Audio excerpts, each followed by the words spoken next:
All right, everyone, welcome back to the Midnight Magic Musings channel rather. I don't know what's going on with me, but I am still your humble host, Lord Cephas. I am joined tonight most graciously by my better half, the beautiful and talented Lady Cephas. Lady Cephas, how are you this evening? I am doing fantastic. How are you doing? Well, based on that fumble in the opening line, I'm just not sure how I'm doing, but we're going to muddle through the very best that we can. Thank you so much for taking time out of your busy schedule to give us a listen, to view us on YouTube.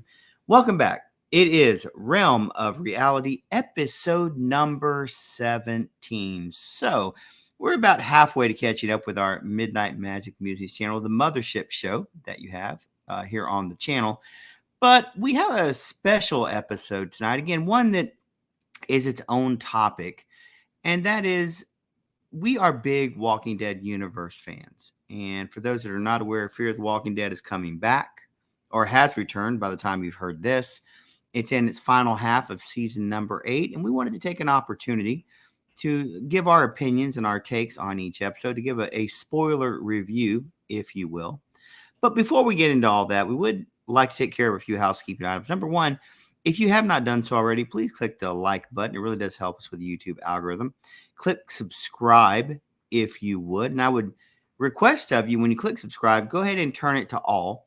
We have a tremendous amount of content that goes up on the channel. We actually did 6 recordings in the last 7 days. In fact, one recording went so long we had to break it up into 3 parts.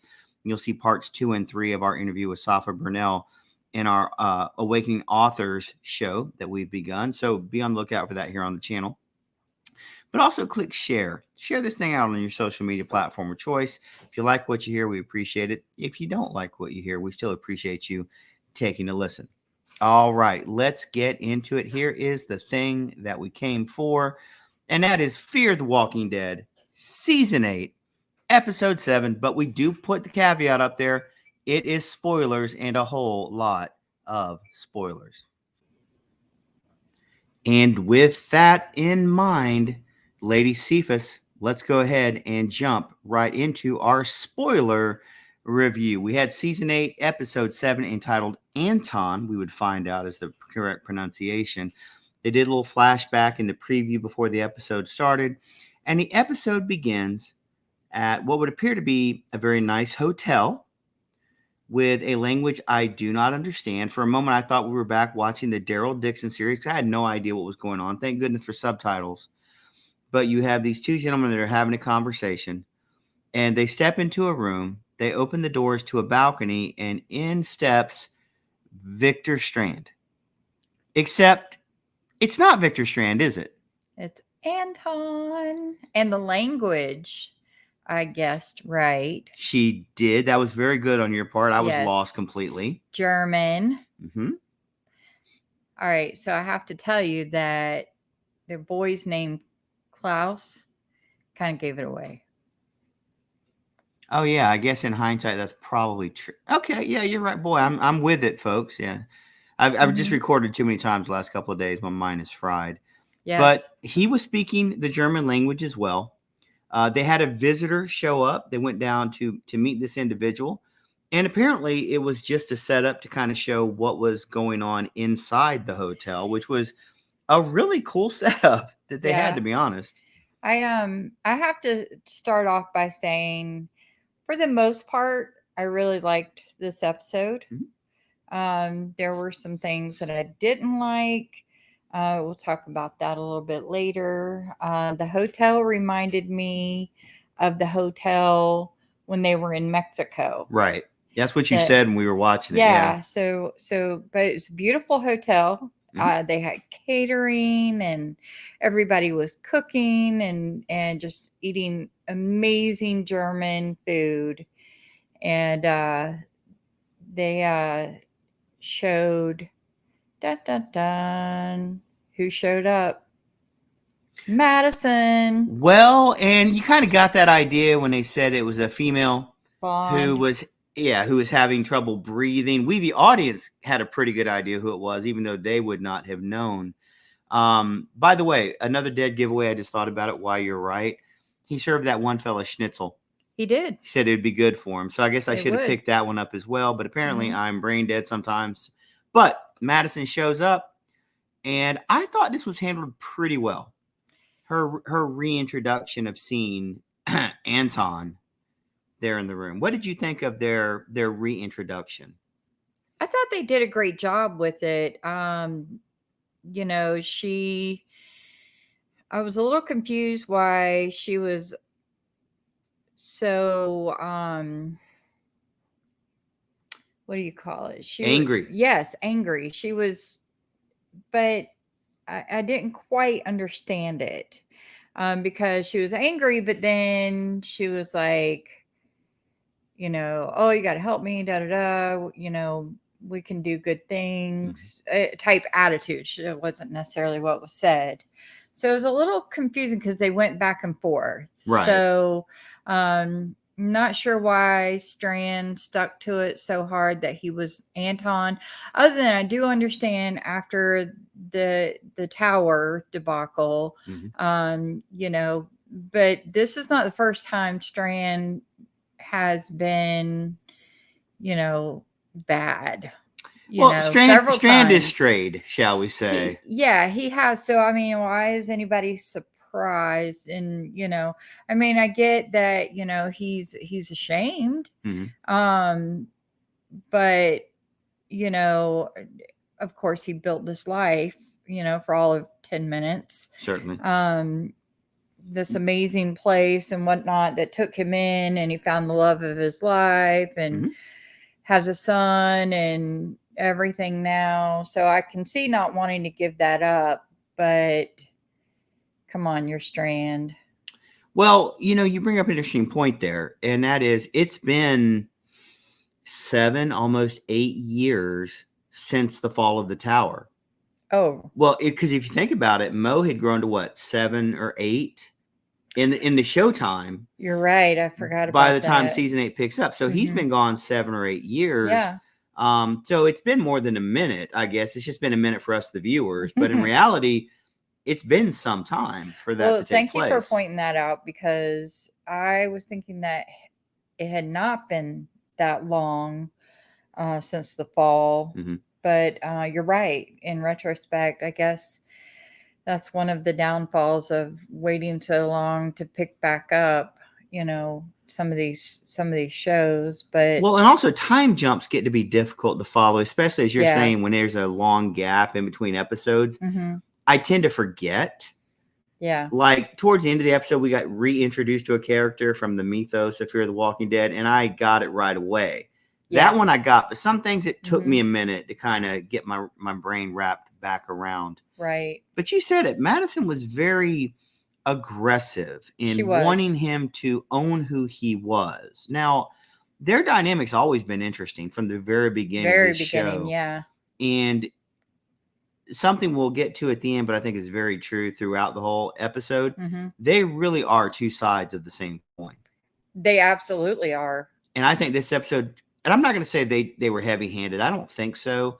But I think the underlying point of this episode was that very fact, to remind the audience that they are the same people, regardless of how they try to be different from one another. Right. They are the same. And I wonder if that was maybe her driving influence of why it irritated her so much, because of how well she knows Victor, because of how well she knows herself. Yeah, exactly. And if you think about it, some of the other characters have had to, take on those negative roles and, to survive. And I get it. And, coming back from that is really hard, because deep inside you're a good person. You don't want to be portrayed as a bad person or perceived as a bad person. But you did what you did, so own it and move on. So there's a lot of things I want to unpack, because we literally went right into recording. We didn't discuss one item of this. We did not. He basically continues up the act, and during that time, they get visitors, an unknown group of potential assailants, I guess. Right. And she hears that. Yes. And she knows. We, the audience, don't know, but she knows. She's left there with Klaus, the son. They go downstairs. They have a discussion about what to do with her and his husband, I guess you would say, Yes. wanted to maintain keeping Madison there. He was ready to get rid of her and kick Right. her out even before the group showed up. Right. Because he was afraid, Mhm. Strand was afraid that Strand/Anton Mhm. was afraid that she would blow this life that he'd built for himself, blow the cover of who he had become. I mean, 7 or 8 years of living this identity, you really have become that person, that individual, I guess I would say. Um, the other thing I found interesting is that his husband was really polar opposite. I mean, very much polar opposite. It Yes. seemed like they really tried to push that they are completely opposite in this particular regard. And when the shock troops show up or whatever you want to call them, they could very clearly see that fellow was lying, that she wasn't in there. Right. He's not a very good liar. No. And they wanted her. And what did you think about Victor being willing to hand her over? Did that surprise you as a No. longtime fan? No, not at all. It was a matter of saving his family and what he had spent all that time building. He had a good life. He found the love of his life. He had a child, well, a teenager at this point. But, he has a child, and they had a beautiful place to live and, just doing really well. And he didn't want to give that up. Is that the first teenager on a Walking Dead series you have not wanted to hurt or see get hurt? Well, it's the first teenager that was not openly annoying. Considering, you're talking about the apocalypse, they're living through this time, and, Klaus was not obnoxious, annoying, bucking his parents and, because he's smarter than everybody and knows everything, like Henry and, some of the others that have since perished on some of the other shows. So that was really nice to see. Can we talk about why they were wearing Class 1 safety little vest things in their soccer game? Can we talk about why? That would be to differentiate the team since they didn't have uniforms. I suppose. I just thought it was kind of weird, but I had to get that in. You take what material, I guess items you can get a hold of. Well, Anton, as it is, he is to be called, decides he will turn Madison in. They go in to retrieve her. She's gone. She gone, and so is Klaus. No word on the bird, or the bird is the word. But they very quickly realize where she might be going based on the map she tore off of the wall that had all the brochures and stuff and pictures on it. They set off to find her for this library out in the middle of nowhere. I don't know why. Maybe that's how libraries ought to be, out in the middle of nowhere. You have to work to find them. They arrive there and find her passed out. They find Klaus is okay, but it's also very clear that he's pretty sure Victor's lying to him. All right. Well, let's just back up a little bit. So they agree, Klaus is missing. They agreed to go with the group that wanted Madison, and they go to get on the boat. But then dun, dun, dun, oh, that's right. Here comes some dude. What is Daniel Salazar. Thank you. So they're coming, and they, at Anton takes off running. He doesn't want to go with him. He knows that Daniel hates him, and that's his friend Daniel. That Daniel hates him, as he reinforced at the end of the episode. Yeah. So of course, so the most ridiculous thing to me is, so they take off running. And Victor's running through the woods, and they show up. They're right outside of that, library or whatever. Sure. And there's this boat, that it's very questionable about all this stuff. I mean, it's very convenient that it was there. It turns out that was the boat that when Victor was on the water after the tower fell and everything that he was on. Mm-hmm. His stuff was there. Had a great flashlight that was in there. I don't know if you noticed that. It was one of those wind-up flashlights. That was nice. How about later he'd find an oxygen tank? Well, that just mysteriously happened to be there. Yeah. So they go in, but they see a boat coming off in the distance, and they know it's the bad guys. And I'm like, and they're still having an argument as they're approaching. Yeah, and I'm like, how is it that they went on foot and found them, but these people with a boat with a motor are still not there? So it's like how the old saying, "As the crow flies." Yeah. Well, they can cover more distance, but remember, they're on the water. They had to go around. Well, going on foot was a direct line.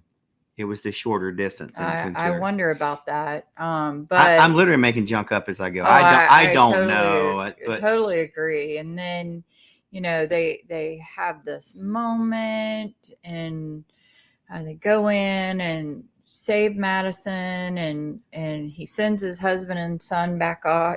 They didn't even save her. She's passed out. There was nothing to save. He brought her oxygen. That saved her. And then, I don't know. The most ridiculous part to me was when they were running. Victor and Madison were in the woods. Running you from said the this group during of bad guys. Yes.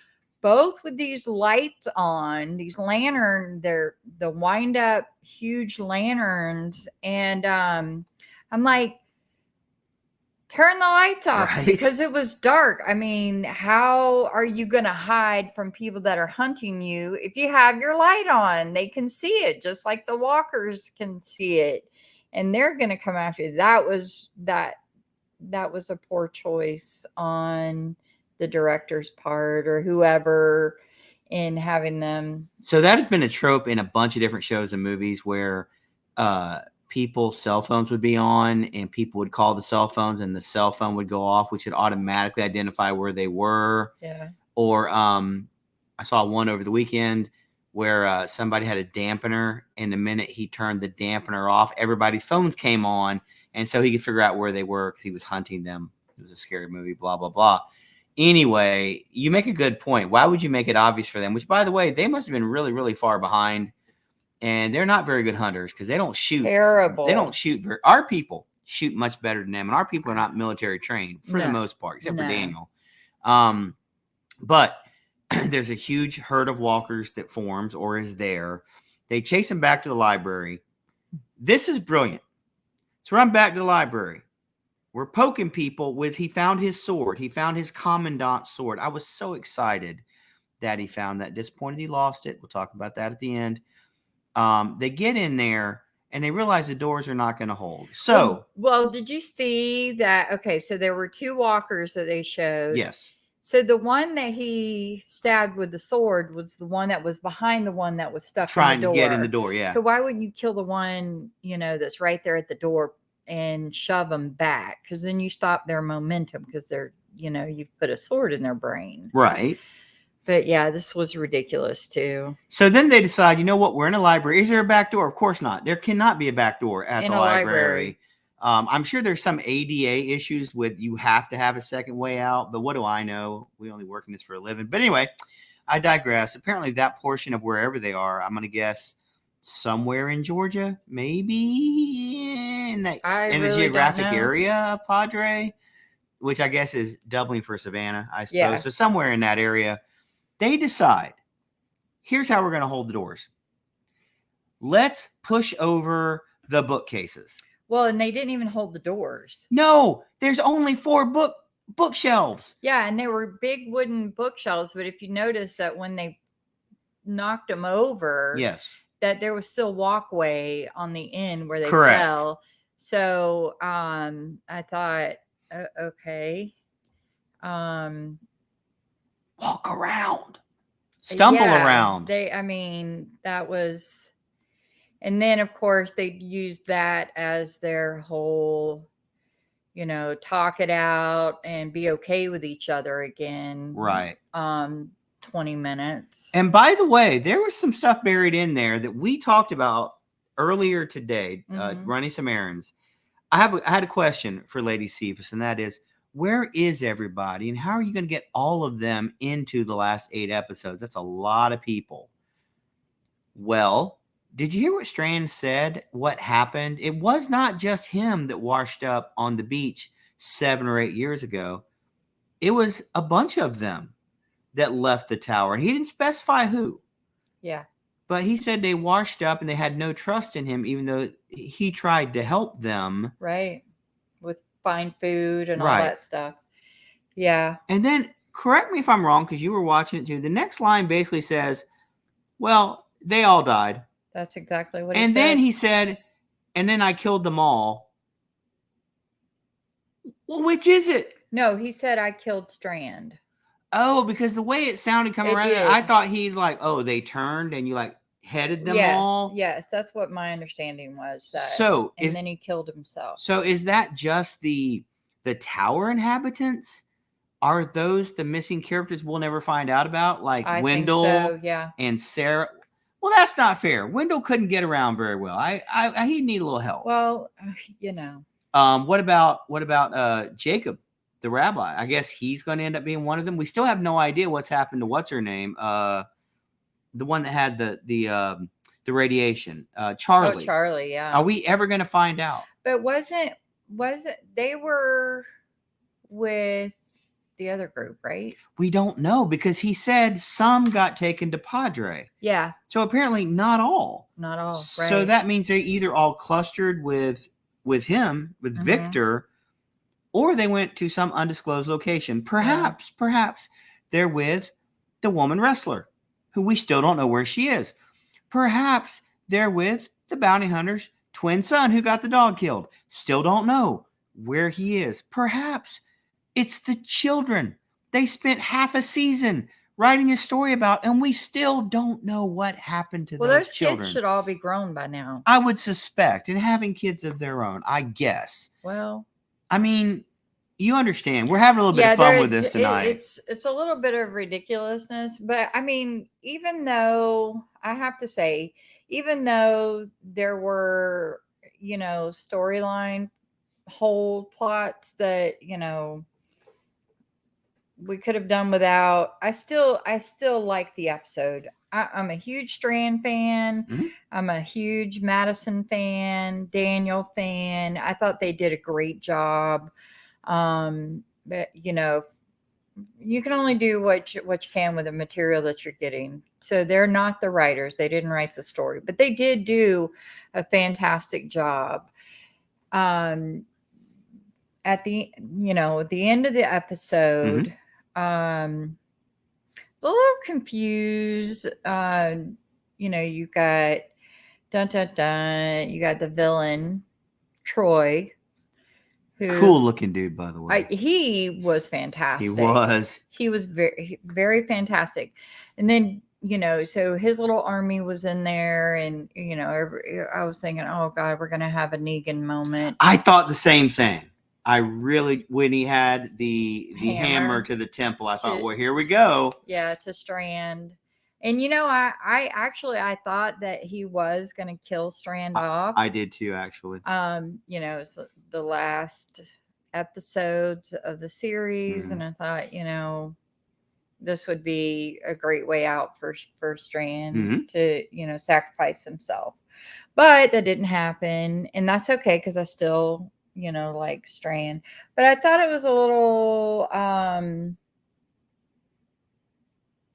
anticlimactic, I guess. And Daniel and June and everybody broke in. Yeah, notice who all was in the group that you could recognize. Daniel. June. Yeah. Sherry. Yes. That was it.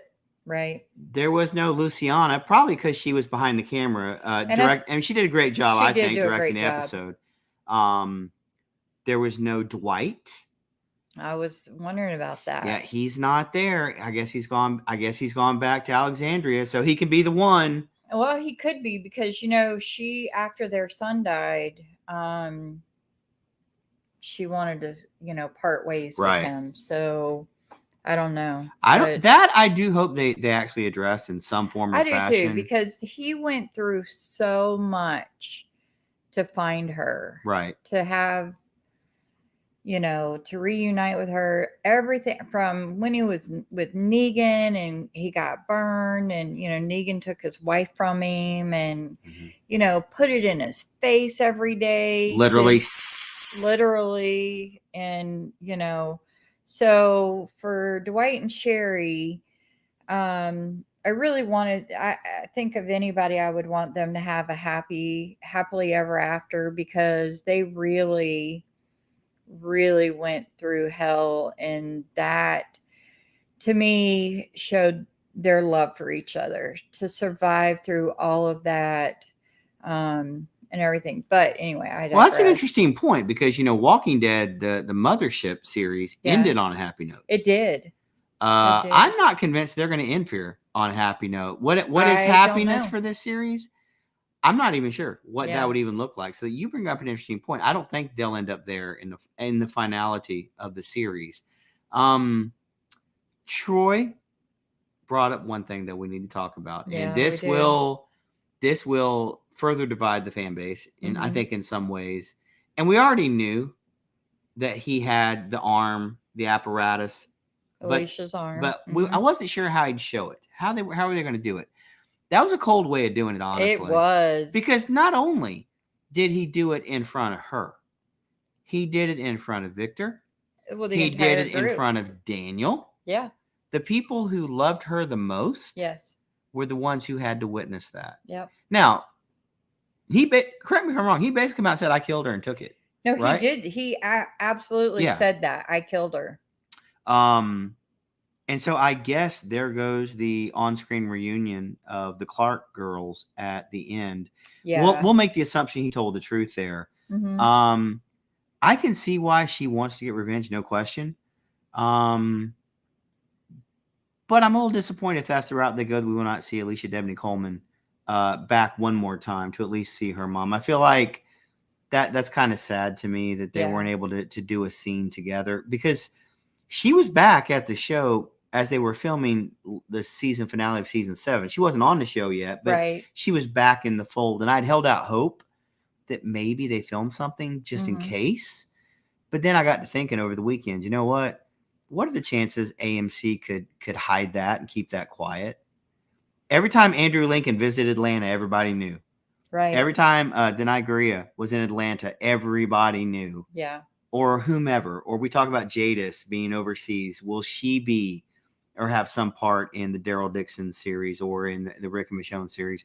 She is coming back to the Rick and Michonne series. That was they broke that last week. And so see, it comes out. And AMC lets that come out. Make no mistake. They could do like what they did with Tom Holland, and that's threaten him if he ever said, because he was always saying things he wasn't supposed to say about Marvel stuff. They had to threaten him. So I guess by the fact that they haven't leaked anything, maybe that is the case. And if that is, I'm disappointed they didn't take the opportunity. But I do understand from a plot device why you would do it that way. Make her rage, because in her mind it's probably worse. Now, I did say this earlier, and I want to remind it, when Daniel cuts them loose, he goes to Victor, and Victor does it just like I would do. Oh, thank you, my friend. We're not friends. We are not friends. And so that trope is going to continue on for the final however many episodes they're together. As it should. Yeah, I don't see a kumbaya kind of deal for not that. With Daniel. Daniel is hardcore. Strand goes back and forth. He can be hardcore, then he's soft, or I shouldn't say soft. I should say sympathetic. Yes. And everything. But Daniel, very few.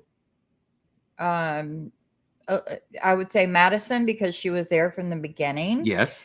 It is a guarantee. But even though Strand was there from the beginning, right? Madison, didn't pull dirty tricks like Strand did, and Strand did from the get-go. Now, those are the 3 oldest surviving characters, aren't they? Yeah. Daniel, Victor, and Madison. And I guess the next oldest one, Luciana, Probably would be the next one. So if I had to guess, those 4 would be the ones I would think. If there's a survival rate, they would be the top 4 right. on the show. So basically, the show ends in a stalemate where Troy and his forces kind of back away, live to fight another day. By the way, I don't know if you noticed, the hotel only has 11 people live there. I didn't notice because that. when they captured everybody and had them all sitting in the room, when everybody stood up behind them, there were like 11 people. Oh, right. I'm the like, hostages. I'm like, wow, this is not as big a place as I thought. No wonder they're eating so good. They got plenty of food to last a while. But I get it. It's extras and things like that. But well, they did say they were on a German tour bus, or they were on a tour bus from Germany. So, right. So I thought that was interesting. Actually, I thought that was an interesting deal in how they did that. So that basically completes episode number 8. There will be 5 additional episodes left. But before we go, I do want to talk about next week's episode. Yes. Because they ran a trailer of the season, right. which they're doing more and more of, like with Daryl Dixon and Dead City. Some potential interesting things there. It's not just a Madison Revenge series, although that would be understandable. But that it looks like they're going to have more interpersonal involvement. I think you're going to see Madison obviously joined by Victor. I think they'll be the 2 main protagonists in dealing with Troy and his whatever size army that it is. And the only other thing I would say about that is the whole Padre thing. I feel like in a lot of ways it had really cool potential. Right. But it was mangled. Whether that's writing, directing, budgets. I mean, there's a lot of things that can play into it. I'm not just going to bang on Ian Goldberg over that, because I wasn't the one making the decisions. And honestly, they're not either. AMC has the purse strings and final say so. But it could have been better. It could have been better. But I'm gonna look at this episode, last 5 episodes after this, just say, look, I've come this far. Let's enjoy the ride. Let's reminisce a little bit like we've done here tonight. Right. And let's just see how it ends up. Maybe they've got a rabbit under that hat and make us go, wow, that's a great ending. I hope so. I don't know if you caught the part in the trailer that somebody said that Alicia was in the herd. Amongst the herd. Yes. So I think Madison will go looking for her to if anything, to put her down, right, and bury her properly. Would they have fooled us all and shot that? They could have. How interesting would it be if they just said, you know what, we know she's not coming back, let's get her to film this one scene before she leaves? How interesting, how diabolically satisfying in a way would that be? She's like, okay, I'm not coming back, I'm not doing this, but I will do this to close out the character completely. That would actually be an interesting choice.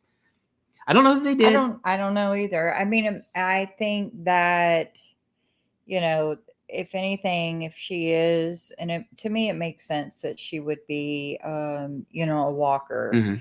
But not immune. Yeah, not immune. Okay. That, they can, the actress doesn't necessarily need to come back. They can, make up a mask or whatever to resemble her. So they could do that. I think that actually is kind of intriguing now that we talk about it. Let's see, even if she is deceased on the show, how are they going to play it? What is it that they would do to engage the fan base? Because as you and I have been sitting here talking, there's a lot of people that want that payoff one way or the other. And so they're going to have to address it. Either she's deceased and they'll come across her.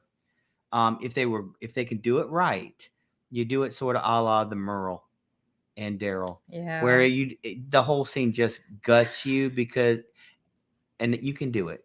But it might be that, maybe they do have something special planned to the end, but it's going to be interesting to see where that goes. I'm also interested to see who does make the final cut, no pun intended, of what characters we'll actually see and how much of them we'll actually see. For example, Right. the way I look at it now, June doesn't really serve a purpose anymore in the group. She has medical training, but she's not really a primary player. She's a supporting I player. think she slid further down as a supporting player. And that may be. I mean, because she, you know, she's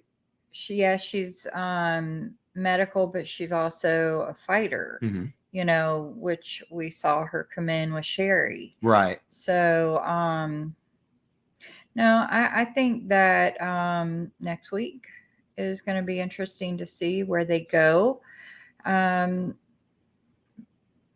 So let's tune in and see. And so one last thing on this: are you surprised that AMC Plus did not drop the episode earlier than they did? Now, we dropped this episode tonight around 10:01. That's after Fear the Walking Dead will have aired. mm-hmm. So that way you're not being spoiled unless you choose to be spoiled. But correct me if I'm wrong, it didn't look like the episode dropped on AMC Plus till about 3 or 4 o'clock today. It did not, and I was really annoyed by that. You know, I wanted to get up this morning mm-hmm. and get some Walker action in. Which is what we did for the season 11 of The Walking Dead. We did it early in the morning. We did. But see, Dead City we could watch early. Right. And Daryl Dixon was not. We had to wait until Sunday morning for that. But that was like 3 a.m. they were dropping it. We're not that committed. And you know, and it could just be that, you know, they're like, it's over. Mm-hmm. We're not going to put any extra effort in. So. That's possible too. It'll be interesting to see if they announce what their ratings are. Mm-hmm. It would be nice if they had a spike in their ratings and that you could say, hey, the show ends on a high note. That would be nice. Yeah, I agree. And I'm hopeful as it goes through, maybe they do like Walking Dead did with some flashbacks. Yeah. Do you remember how they did that in the final couple episodes? Mm-hmm. I think that would be a nice way to wrap this up. I know there's a lot of people. I know when Morgan came on, it became the Morgan and Friends show. I know I've heard people make that joke. I've moved past that. I made peace with the Morgan arc and the way they left it. I actually felt very good as a fan. He's going home and he's taking his daughter. Yeah. I was very happy with that way that storyline ended. Right. I'm hoping the same thing for these characters. That I hope so as it well. doesn't have to be a happy ending, but it has to be one that makes sense and is satisfying, I think, to the audience. I think it's owed to the audience who stuck with them for all of these years. Us. Us. If nobody else, us for sure. And every show has ups and downs, and they've been through a lot. But I look forward to seeing the last 5 episodes. Yeah. I think it's going to be interesting. And the last thing I'll say in this, and we'll wrap it up. They really did try to bring in a hard edge to this episode. I think they did. I think they did too. They tried to put a lot of, I don't want to say manufactured drama because all entertainment drama is manufactured, but they really went out of their way to create an ominous feeling at as much as they could at every turn. That would seem like a little bit of a change from the first 6 episodes and even some of the stuff from last season with Victor and his commandant outfit, which I still love that. But I'm gonna say good on them for trying. Mm-hmm. I think it was okay. Was it the best? No, certainly not the worst. I think it was an enjoyable hour. We can have a little fun, poke a little fun at it. But, you know, as Lady Steves will tell you, we don't take ourselves too seriously either. So it's perfectly okay. Right. All right. And with that, milady, do you have anything else you want to talk about with this episode? No, I don't think so. I think we covered it. All right. Well, if indeed that is the case, we are going to go ahead and get ready to sign off of here. But again, a little housekeeping before we go. If you would, click that like button if you've not done so. It really does help us. We want to thank everyone who has clicked on a video, watched it, left a comment, subscribe. We've seen some of the best growth in the last 3 months that this channel's ever had, and we appreciate each and every one of you, whether your comments were encouraging or whether they were criticisms to try and help us get better, or in some cases, people just angry because they didn't like what we said. We appreciate the conversation, the opportunity to engage. So have a wonderful day, a wonderful evening, a wonderful night, wherever you are. Click the subscribe button if you've not done so. We would love to share further content with you. and definitely share this thing out on your social media platform of choice. And with that, I am your humble host, Lord Cephas. I have been joined by the lovely, beautiful, and actually she's truly the humble one, Lady Cephas. Thank you so much for joining us yet again. This is your 6th appearance on the channel. You're one of us now. When do I get paid? 2 weeks from now. Okay, good. There'll be a little something in your paycheck. And when I mean little, I mean very little. Right. Just so you know. Mm-hmm. All right, everybody. Have a great rest of your day, evening, and night. You take care. We will see you back next week on the Midnight Magic Musings channel. So long, everybody. Goodbye.